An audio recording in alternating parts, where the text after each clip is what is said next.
बहुत बड़ी खबर आ रही है हमारे पास हरिद्वार उत्तराखंड के हरिद्वार से बहुत बड़ी खबर आ रही है हमारे पास। यहाँ फरीदाबाद के बाद आया लव जिहाद का मामला हरिद्वार में। फरीदाबाद जैसी घटना हो सकती थी अगर लड़की भागकर जान न बचाती। मामला सिडकुल थाने का है। लड़की हरिद्वार में लगातार बढ़ रही लव जिहाद की घटनाओं से हिंदू जागरण मंच युवा वाहिनी में आक्रोश। देश भर में लगातार बढ़ रही लव जिहाद की घटनाओं से देशवासियों में इस कदर आक्रोश पैदा हो रहा है कि कुछ संगठनों ने अब लव जिहाद के खिलाफ आवाज उठाना भी शुरू कर दिया है। अभी हाल ही में हरियाणा फरीदाबाद में हुई लव जिहाद की घटना ने पूरे देश को हिलाकर रख दिया। सरेआम निकिता नाम की एक होनहार हिंदू बेटी को गोली मारकर हत्या कर दी गई। देश भर में लव जिहाद दौरों पर अपना नेटवर्क फैला रहा है, लेकिन अब हालात ऐसे हो चुके हैं कि देश का कोई राज्य, कोई जिला या कोई शहर ही शायद ऐसा बचा हो जहां लव जिहादियों के तार ना बिछे हुए हों। हिंदू लड़कियों को धोखे से प्रेम जाल में फंसाकर उनका शारीरिक शोषण करना और उनसे धोखे से शादी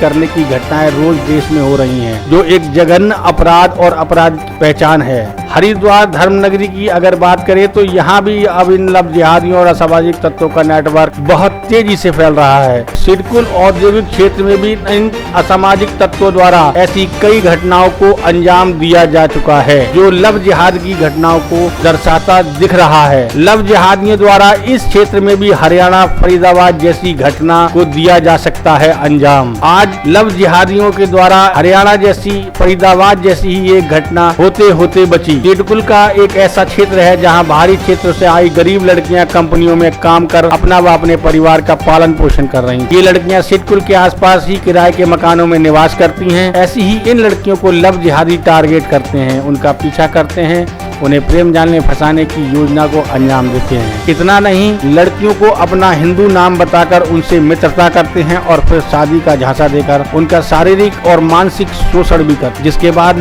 पीड़ित लड़कियों को इन लव जिहादियों की असलियत मालूम पड़ती है। हरिद्वार के रोशनाबाद में भी हुई आज लव जिहाद की घटना की जानकारी मिली। पता चला कि बीती शाम बिजनौर की रहने वाली एक युवती जो सिडकुल की एक कंपनी में कार्य कर रही है। बता दें कि कल शाम रोशनबाग निवासी दो युवकों ने इस युवती के साथ मारपीट की। युवती का आरोप है कि सलमान व उसका साथी ने अपहरण करने का प्रयास किया। हालांकि वहां मौजूद लोगों ने युवती को जान बचा ली। इस दौरान दोनों आरोपी युवक मौके से फरार हो गए। हालांकि लड़की की तहरीर के बाद सिडकुल पुलिस द्वारा सलमान को गिरफ्तार किया गया है। इस वक्त जुड़ रही है हमारे साथ हरिद्वार उत्तराखंड से हमारी स्टेट ब्यूरो चीफ अर्चना धिंगरा। आइए जानते हैं उनसे क्या हालात है, क्या मामला है पूरा। बताएं अर्चना जी, क्या मामला है पूरा? जो अभी अभी आज लव जिहाद का मामला आपके हरिद्वार में हुआ है, क्या है पूरी घटना, इसके बारे में बताइए। संजय जी, मामला लव जिहाद का है हरिद्वार में। ये लड़की के साथ कल कुछ लोगों ने आके यहाँ मारपीट की। इनके कंपनी के सामने ही बहुत बुरी तरह से लड़की को मारा पीटा गया। लड़की को काफी चोटिल किया गया है और लड़की के तहरीर देने पे लड़का पकड़ में भी आया है। जी जी संजय जी। जी, ये फरीदाबाद जैसी घटना होते होते बची है, आपका कहने का मतलब? जी जी जी, ये फरीदाबाद जैसी घटना होने से बची। अगर लड़की भागकर अपनी जान ना बचाती तो। क्या पुलिस ने किसी को गिरफ्तार किया है अभी तक? जी, पुलिस ने एक सलमान नाम लड़के को गिरफ्तार किया हुआ है और एक लड़का फरार है। अर्चना जी, क्या इसमें इस मामले में पुलिस ने मुकदमा लिख लिया है या नहीं? जी, अभी तहरीर दी गई है। लड़के को कस्टडी में लिया गया है। अब आगे देखा जाता है क्या कार्रवाई करते हैं पुलिस शासन और प्रशासन। जी, इस संबंध में परिजनों को क्या कहना है अर्चना जी? परिजनों का यही कहना है कि लड़की को काफी दिनों से परेशान किया जा रहा था, जोर जबरदस्ती किया जा रहा था। ये कहा जा रहा था कि हम लड़की को मुसलमान बनाने की पूरी कोशिश करेंगे और बनाकर ही दम लेंगे। जी अर्चना जी, बने रहिएगा हमारे साथ। धन्यवाद। लड़की को लगातार प्रताड़ित कर रहा है, 1 साल से छेड़ रहा है, उसको मना किया गया, मार पिटाई कर रहा है उसके साथ, लड़के के साथ। वो इतनी मार पिटाई कर रखी, मेडिकल कराया उस लड़के का, चलना भी दुश्वार हो रहा है। ऐसे लोग उन लड़कों को बचाने के लिए पैरवी करने आए हैं। लोग बनाऊंगा, शादी करूंगा, इस तरह की बातें करे, तेरे को मुस्लिम बना के छोड़ूंगा, कहाँ की बात है? पैरवी करने आते हैं लोग, ये लोग बचाने के लिए आए इनको। इतना समझाया कि हमारे लड़के का पीछा मत करा भैया। अगर एक हरियाणा में ऐसी घटना हुई है, लड़की को गाड़ी में खींचने का प्रयास करा, जब गाड़ी में नहीं गई तो गोली मार दी गई।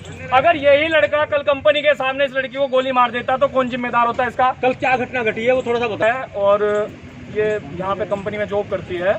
पिछले 1 वर्ष से सलमान नाम का लड़का है जो इसकी पीछा कर रहा है, लगातार परेशान कर रहा है और उसको कह रहा है कि मैं तुझे मुस्लिम बना के छोड़ूंगा। कुछ दिन पहले इस लड़की ने इसको मना कर दिया, भाई ऐसी कोई घटना नहीं होगी ना, हम इस तरह बिल्कुल भी तुम्हें साथ देंगे तुम्हारा। इसको रापट भी मारा लड़के को। उसका बदला लेने के लिए कंपनी पे गया, कंपनी के गेट के बाहर इस लड़की की बहुत बुरी तरीके से मार पिटाई करी। ये अपनी जान बचाने के लिए कंपनी के अंदर भाग के गई। ऐसा भी हो सकता था कि इसको किडनैप करके भी ले जाया जा सकता था, मारा भी जा सकता था। जैसी घटना हरियाणा में हुई ऐसी घटना भी हो सकती थी। ये कौन सी कंपनी है? शक्ति। और इसमें कल लड़की ने एक एप्लीकेशन दी है, उस एप्लीकेशन को हमने कहा है कि इसमें धारा बढ़ाई जाए। इस एप्लीकेशन में केवल मार पिटाई की बात की गई है, लेकिन लड़की को खींचा भी गया है जबरदस्ती, 1 साल से उसका शोषण भी हो रहा है। पैरवी करने के लिए 20 लोग आए हैं उस लड़के को बचाने के लिए। ऐसे लोग इन लोगों को संरक्षण देते हैं जो लव जिहाद को बढ़ावा दे रहे हैं। पूरे देश में लव जिहाद की घटनाएं हो रही हैं, लड़कियों का शोषण हो रहा है, गाड़ी में खींचा जा रहा है, नहीं वो गाड़ी में बैठती तो गोली मार दी जाती है। उनकी पैरवी करने आ रहे हैं लोग, क्या शिक्षा दे रहे हैं लोग।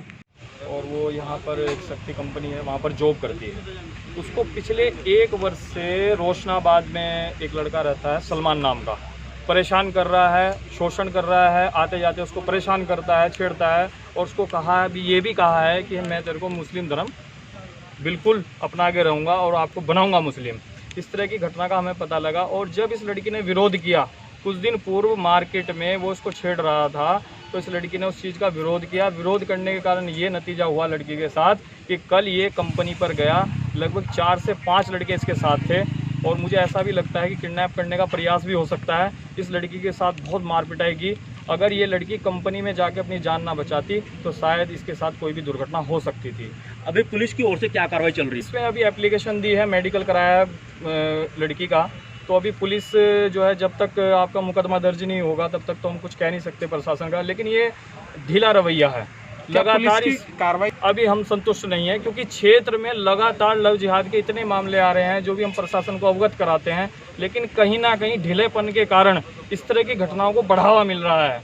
अगर ये प्रशासन इसमें कार्रवाई नहीं करेगी तो हिंदू जागरण मंच स्वयं जाके ऐसे लोगों को रोकने का पूरे सक्षम है और पूरी तरीके से सक्षम है और रोक के दिखाएंगे। लव जिहाद की घटनाएं बिल्कुल भी क्षेत्र में होने नहीं देंगे। जो संदिग्ध हैं उनके बारे में आप क्या कहना चाहेंगे? संदिग्ध के बारे में हमने पहले भी जानकारी दी है, प्रशासन को अवगत भी कराया है। कुछ ऐसा ग्रुप भी है जो इन लोगों को फंडिंग भी कर रहा है, इनको लव जिहाद के लिए उकसा रहा है कि आपको पैसे मिलेंगे, इस तरह की घटना आप करो, तो उनको फंडिंग हो रही है। क्षेत्र में लव जिहाद के साथ साथ गोकसी भी बढ़ रही है, जिसमें हमने प्रशासन को कई बार अवगत कराया है, लेकिन समय पर नहीं पहुंच पाते हैं, जिसके कारण अपराधी बच जाता है। और मेरा आप लोगों से, आप मीडिया के माध्यम से मैं एक आपको मैसेज या आप निवेदन समझ लो कि आप लोगों का रोल इसमें बहुत अहम है। आप लोगों की हमारी मदद करनी चाहिए। कुछ लोग ऐसे भी हैं जो लोग इन लोगों को फंडिंग कर रहे हैं, उसकी जानकारी हम आपको भी दे सकते हैं। आपके पास कोई जानकारी हो तो आप हमें जानकारी दें, ताकि उनको समय रहते प्रशासन के हवाले किया जा सके और ऐसी गतिविधियां यहाँ रुके। पता वही बताएगा कौन था वो दूसरा। हमने बहुत मारा, हमारी लड़की को बहुत ज्यादा मारा उस लड़के ने। मुझे चाहिए वो लड़का, दोनों चाहिए मुझे, ये चाहे कुछ भी हो, ठीक है। ये हुआ था, मेरी छुट्टी, मेरी कंपनी 7 साल चलती है, ठीक है। मैं 7 बजे जब मेरी छुट्टी हुई तो मैं कंपनी से जाती, 2-3 लड़के थे, कभी 4-5 लड़के थे वे, 2 तो मुझे मार रहे थे। वे आते मैंने उनसे पूछा क्या बात भाई, तुम मुझसे कुछ बात बताओ, क्यों मार रहे हो, लेकिन उन्होंने मुझे कुछ भी नहीं बताया। बस आते हुए मुझे रैपिड मारे, उन्होंने मेरे लात मारी, बहुत मारा उन्होंने मुझे, कल बहुत मारा। फिर मैं कंपनी में अपने आप को छुड़ाने की वजह से कंपनी में भाग गई। उन्होंने गाड़ी भी ले रखी थी किडनैप करने के लिए, मुझे गाड़ी में डाल लेते जबरदस्ती। उन्होंने मुझे बहुत ही मारा, उन्होंने ये नहीं पूछा क्या बात हुई क्या नहीं। उसका भाई भी था एक और, मैंने तो भाई हो या दोस्त हो, लेकिन पहले 2 जन थे। उन्होंने दोनों ने मुझे खूब मारा। नाम बताएंगे उनका, क्या क्या था? एक क्या नाम था उसका, 2 लड़के थे फिलहाल वे। कौन शक्ति कंपनी में काम करती हूँ। ये कंपनी के गेट पे आपके साथ मारपीट हुई हाँ, है? गेट के बाहर ही हुआ है। तो जो कंपनी की कोशिश नहीं करी? कोई नहीं, किसी ने नहीं करी। सब अंदर रूम में उसमें थे, कंपनी में अंदर। कई बार मुझे टॉर्चर भी किया लड़कों ने मुझे। कब से टॉर्चर कर रहे थे आपको? 1 साल पहले से करा उन्होंने मुझे, मैंने उनसे मना कर दी। मुझे इससे पहले भी आपने कहीं शिकायत करी है? मैंने किसी से शिकायत नहीं करी, मम्मी से बताया, मेरी बहन से बताया था कि ऐसे ऐसे करता है मेरे साथ एक लड़का। लड़के को? हाँ जानती हूँ मैं, इसका नाम। कहाँ का?